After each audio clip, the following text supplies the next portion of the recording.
निम्बक आचार्य भक्ति के आचार्य हैं, इन्होंने भी गीता पे टीका लिखी। ये उस समय के आचार्य थे, बाद में भी अरविंद जी ने भी लिखी, बाल गंगाधर तिलक जी ने भी लिखी, संत ज्ञानेश्वर जी ने भी लिखी। इसके ऊपर धीरे धीरे चर्चा होगी। तो हम असत्य से सत्य में जो सदैव रहने वाला है उसमें प्रवेश करें। तमसो मा ज्योतिर्गमय, तमस अंधकार से, हम अज्ञान के अंधकार से हम जानते ही नहीं कि हम कौन हैं। हम नहीं जानते कि संसार क्या है, हमारा परिवार क्या है, हम नहीं जानते। अंधकार से हम प्रकाश की ओर जाएं, फिर उससे क्या होगा? मृत्युर्मा अमृतम गमय। मैं जो मृत्यु धर्मा हूं, अपने आप को पैदा हुआ युवा, अधेड़, वृद्ध, मरने वाला मानता हूं, इससे मैं अमृतत्व को प्राप्त हो जाऊं। अमृत कहीं और नहीं है, अमृत है ज्ञान। जिस दिन आप सही ज्ञान को पालेंगे, दुर्गा सप्तशती में आए ज्ञानमस्तु समस्तस्य, ज्ञान तो सभी को है, उस ज्ञान की चर्चा यहां नहीं है। तो उस दिन आप, ये शब्द कहना भी थोड़ा भ्रम है, मृत्यु नहीं होती। इस संसार में कुछ भी नहीं मरता, नाम रूप बदलते हैं, कुछ नहीं बदलता। कुछ मरने की तो बात ही छोड़ो, खत्म ही कुछ नहीं होता। प्रकृति है, पंचभूत हैं, वो भी बदल बदला के वहीं आ जाते हैं। आत्मा नित्य चैतन्य तत्व है, उसमें कभी कोई बदलाव आज तक हुआ ही नहीं, होगा भी नहीं। वह सर्वाधिष्ठान है, सर्व का प्रकाशक वही है, वो भी नहीं बदलता।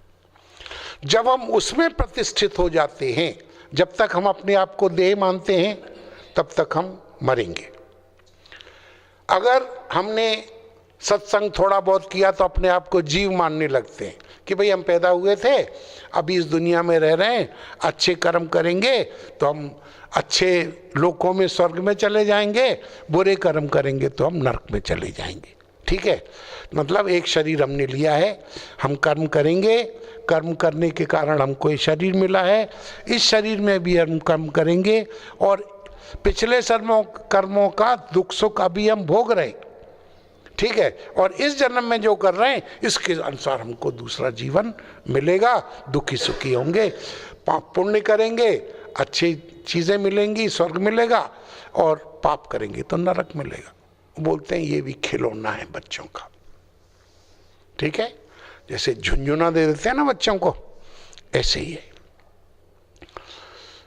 बोलते हैं ये तेरा दूसरा शरीर है, ये सूक्ष्म शरीर का तू आवागमन मानता है, होता नहीं है, ऐसा होता नहीं है, वो तो तेरे मन की मौज है, तू जितना मर्जी जन्म दिए जा, जो मांगे ठाकुर अपने ते सोई सोई देवे। आप जो भी मांगते हैं वो मिलता है, लेकिन ये जो जितना भी मिलता है ये दुख सुख से, द्वंद्व से भरा है। जो भी पैदा हुआ है मरेगा, जो भी आज सुखी है दुखी होगा, आपको जो भी मिला है वो जाएगा, निश्चित नियम है। तो आखिर इससे हम कैसे दूर हों? कोई नहीं मानना चाहता।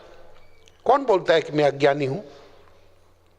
सब अपने आप को ज्ञानी मानते हैं, लेकिन ज्ञान कौन सा, वो ध्यान देने वाली बात है। भगवत गीता को अगर हम विहंगम दृष्टि दें, if we give a bird's eye view to it, तो इसमें 5 बातों के ऊपर हम केंद्रित हो सकते हैं। इसको 5 बातों के ऊपर, 5 पॉइंट्स के ऊपर हम इसको पॉइंट आउट कर सकते हैं। पहला तो है समस्या क्या है। कोई ना कोई समस्या है तब तो हम पढ़ रहे हैं। क्यों पढ़ रहे हैं भाई? भगवान को क्यों उपदेश देना पड़ा? अर्जुन क्यों इतना, जिसकी नाम से दुनिया कांपती थी, हाथ जोड़कर भगवान के चरणों में आके बैठ गया, शिष्यस्ते हम, मैं आपका शिष्य हूँ, साधु माम प्रपन्न, मुझे आप अब मुझे प्रसन्न होइए, मेरी रक्षा कीजिए। जो कुछ क्षण पहले साले जीजे का रिश्ता मानता था, सखा मानता था, क्या क्या मानता था, अब वो आ गया, ऊंट पहाड़ के नीचे आ गया। तो पहले समस्या क्या है? किस समस्या के समाधान के लिए ये हमको गीता पढ़नी है? तो पहले इसकी पहचान हो। तो इसके लिए पहले अध्याय में विषाद योग और गीता के दूसरे अध्याय के प्रारंभ में ये समस्या की पहचान कराई गई है कि आपकी प्रॉब्लम क्या है। फिर समाधान की खोज। प्रॉब्लम है तो उसका समाधान भी होना चाहिए, ये तो प्रॉब्लम का क्या करें। तो समाधान की खोज में द्वितीय अध्याय का शेष भाग और 7वें, 9वें और 13वें अध्याय में इस समाधान का ही वर्णन है गीता के। समस्या भी हो, समाधान भी हो, हम उसको अप्लाई करना न चाहें। रोग भी है, डॉक्टर ने दवा भी दे दी और हम उसको खाना ही न चाहें। तो समाधान को लागू करने के लिए है, अच्छी तरह से समझाया है। 3, 5वें, 12वें और 18वें अध्याय में समस्या के समाधान को कैसे लागू करना है इसके बारे में भगवान ने कहा है। फिर हम सब अपने अपने ढंग से जीवन को समझे बैठे हैं। जो चीज़ हम जानते हैं जिसको ठीक, उसी को प्राप्त करना चाहते हैं। तो बोलते नहीं, ये जो तुम जीवन मूल्य मान रहे हो 2% के भी नहीं है। पहले तुम जीवन मूल्यों को समझो कि जीवन है क्या, what for this life is, इसकी इंपॉर्टेंस क्या है, इसको पहले तो तुम समझो। तो वो गीता के 16वें अध्याय में इसका विशेष वर्णन है, बाकी तो सभी जगह थोड़ा थोड़ा करके बताया है।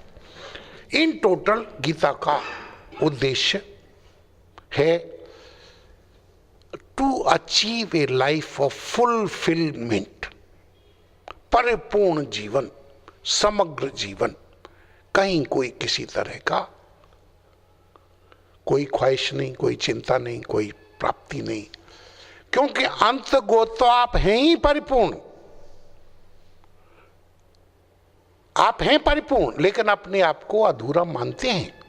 मानते क्यों हैं? उन्होंने बताया, अस्तो मां सदगमय, तमसो मां ज्योतिर्गमय। ये सीढ़ियां हैं, असत से सत की ओर, अंधकार से प्रकाश की ओर, और फिर मृत्यु से अमृतत्व की ओर। हो नहीं जाएंगे, हैं ही आप अमृत। अपने आप को मृत माने बैठे। अगर सच में ही मृत होते तो कोई दुनिया की ताकत आपको नहीं कर सकती। आप अमृत हैं, हो नहीं जाएंगे। फिर सुनिए आप ध्यान से, माने बैठे हैं कि आप मरण धर्मा हैं। ये जो भ्रम है, उस भ्रम के कारण जो आपके हृदय में विषाद है, इस भ्रम के कारण जो आपको शोक और मोह है, इसका समापन ये श्रीमद् भगवत गीता करती है। आप बोले गीता के इतने पाठ किए, अभी तक तो हम अरबपति हो नहीं पाए, तो कोई चांस नहीं। वो जड़ से वो छोड़िए कि आपके फूल में 3 पंखुड़ी रह गई कि 5 रह गई, जड़ से पेड़ ही नहीं रहेगा। न रहेगा बांस, न बजेगी बांसुरी। जो दुख सुख का कारण है, हेतु है, मूल है, वही नहीं रहेगा। ये है गीता को पढ़ने का अर्थ। अनेक प्रकार के दृष्टिकोण हैं, आज बहुत ज्यादा हो जाएगा। आज का यहीं समापन कर लेते हैं। आप को ये सारी बातें बहुत नई लग रही होंगी, सुन भी ली होंगी, तो भी आप समझ नहीं रहे हैं, ये हम जानते हैं। हम भी इस बात को जानते हैं कि हम जो कह रहे हैं वो आप नहीं समझ रहे हैं, लेकिन आपके हृदय में हम एक बीज डाल रहे हैं। बीज धीरे धीरे अगर आप स्वाध्याय सत्संग करते रहे तो इसमें से बहुत विशाल ज्ञान रूपी वृक्ष निकलेगा। उसके जितने भी फल होंगे वो सब सुष्टुम सुष्टुम ही होंगे। धैर्य रखिए, स्वाध्याय करते रहिए, जो जो बताया जा रहा है। अभी गीता पढ़ने की चेष्टा जिन्होंने नहीं शुरू की है अभी मत कीजिए, क्योंकि वो अभी आप उसको समझ लीजिए। जो भी पुस्तक आप पढ़ना चाहते हैं पहले उसकी विषय सूची पढ़िए, विषय वस्तु क्या है, कितने भागों में विभाजित है इसको देखिए, ठीक है, तब वो पुस्तक समझने का आता है। एक बार गीता की आपको स्ट्रक्चर समझ आ गया, उसकी आवश्यकता समझ आ गई, वो आपको क्या फल देने वाली है समझ आ गया, तो दुनिया की कोई ताकत, भगवान भी रोक नहीं सकते आपको। बहुत अद्वितीय ग्रंथ है, इसकी चर्चा अगले सत्र में करेंगे।